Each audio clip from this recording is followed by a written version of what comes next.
आज हम आपको सुनाने जा रहे हैं एक ऐसी सच्ची घटनाओं से प्रेरित कहानी जो आपको सोचने पर मजबूर कर देगी। रात का गहरा अंधेरा था। शहर के सबसे शांत इलाके में एक पुरानी मगर चमचमाती बिल्डिंग खड़ी थी, संध्या निवास गर्ल्स हॉस्टल।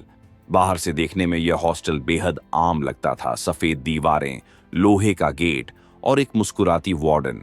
लेकिन अंदर एक ऐसा साजिशी जाल बिछा था जिसकी आहट तक किसी को न होती, न लड़कियों को, न उनके परिवारों को। दिल्ली में तैनात तेज तर्रार आईपीएस अफसर अवनी कश्यप को एक दिन गुप्त सूचना मिली। इस हॉस्टल की आड़ में युवा लड़कियों को रात भर के लिए स्पेशल गेस्ट के पास भेजा जाता है। मामला गंभीर था, लेकिन इतना पॉलिटिकली पेचीदा कि सीधे रेड मारना नामुमकिन था। इस गुनाह की जड़ें राजनेताओं, मीडिया और पुलिस तक फैली थीं। अवनी ने एक फैसला लिया, वह खुद एक सामान्य लड़की बनकर इस हॉस्टल में दाखिल होगी। नाम रखा गया अनन्या वर्मा। सलवार कुर्ते में लिपटी, थके चेहरे और दर्द भरी आंखों वाली यह लड़की जब हॉस्टल पहुंची तो रिसेप्शन पर बैठी वार्डन गौरी शुक्ला ने सवालिया निगाहों से उसका स्वागत किया। नाम अनन्या वर्मा, बीए में एडमिशन हुआ है, हॉस्टल चाहिए। कुछ नकली दस्तावेज और फीस देखकर उसे कमरा मिल गया, कमरा नंबर 207। पहली ही रात जब वह सोने गई, दीवार के पार से एक लड़की की चीख सुनाई दी। दबा दबा कर आहना, जैसे कोई दर्द में हो लेकिन चीखने की इजाजत न हो। अनन्या यानी अवनी समझ गई यह मामला महज अफवाह नहीं था। अगले दिन उसकी मुलाकात हुई दीपाली नाम की एक लड़की से जो हॉस्टल में 1 साल से रह रही थी। दीपाली ने नजरें चुराते हुए कहा, यहां हर लड़की की एक स्पेशल रात तय होती है, किसी बड़े मेहमान के साथ। अगर विरोध करो तो गायब कर दिए जाते हैं या ऐसे बदनाम कि कोई रिश्ता न रहे। अवनी का खून खौल उठा। यह गंदा खेल चला रहा था अर्जुन मेहरा, एक कॉलेज चेयरमैन और सामाजिक मंचों पर छाया एक सम्मानित इंसान। उसके नेटवर्क में शामिल थे 2 विधायक, एक एसपी रैंक का अधिकारी और एक राष्ट्रीय न्यूज चैनल का संपादक। अवनी ने अपने भरोसेमंद साथी एसीपी राघव शेखावत को सारी जानकारी दी। मिशन को नाम दिया गया ऑपरेशन शक्ति। बैग में छुपे कैमरे, तकिए में फिट माइक और मोबाइल के फर्जी कॉल रिकॉर्ड्स सब चालू हो गए। 3 रातें बीत गईं।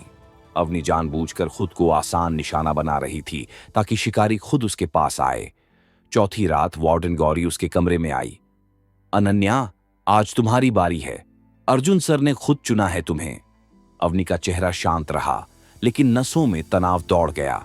तैयार रहो, लाल साड़ी पहनना, कार आएगी 9:30 पर। रात होते ही एक काली एसयूवी आई। उसे आंखों पर पट्टी बांध कर ले जाया गया होटल स्टर्लिंग प्रेसिडेंसी, पीछे के दरवाजे से। कमरा 309। कमरे में हल्की मोमबत्तियों की रोशनी थी, शराब की गंध और सामने बैठा था एक राज्य मंत्री जिसकी उम्र 60 के पार थी। उसने मुस्कुराते हुए कहा, पहली बार है, घबराओ मत, यहां बिके बिना कोई जिंदा नहीं रहता। अवनी ने पट्टी हटाई और ठंडे स्वर में कहा, जिस देश की बेटियों को आप एक रात का सौदा समझते हैं, वहीं की एक बेटी आज आपको नंगा करने आई है। मंत्री का चेहरा फक पड़ गया। घमंड की जगह अब डर ने ले ली थी। पल भर में दरवाजा पूरी तरह खुला। एसीपी राघव शेखावत और महिला पुलिस की स्पेशल टीम कमरे में दाखिल हुई। उनके साथ कैमरे, दस्तावेज, ऑडियो वीडियो रिकॉर्डिंग, हर सबूत मौजूद था। मंत्री के चेहरे से हवाइयां उड़ चुकी थीं। अगली सुबह देश भर के टीवी चैनलों और अखबारों की सुर्खियां बदल चुकी थीं। आईपीएस ऑफिसर बनी आम लड़की, सेक्स रैकेट का पर्दाफाश। 14 मासूम लड़कियां बचाई गईं। हॉस्टल की आड़ में चल रहा था मानव तस्करी का जाल। अर्जुन मेहरा, जो समाज में शिक्षाविद और समाज सेवी के रूप में जाना जाता था, अब हथकड़ी में था। उसका असली चेहरा कैमरों के सामने नंगा हो चुका था। उसके साथ गिरफ्तार हुए राज्य मंत्री विक्रम चतुर्वेदी, 2 विधायक, एक न्यूज चैनल का संपादक और स्थानीय पुलिस के 2 अधिकारी जो पूरे खेल में हिस्सेदार थे।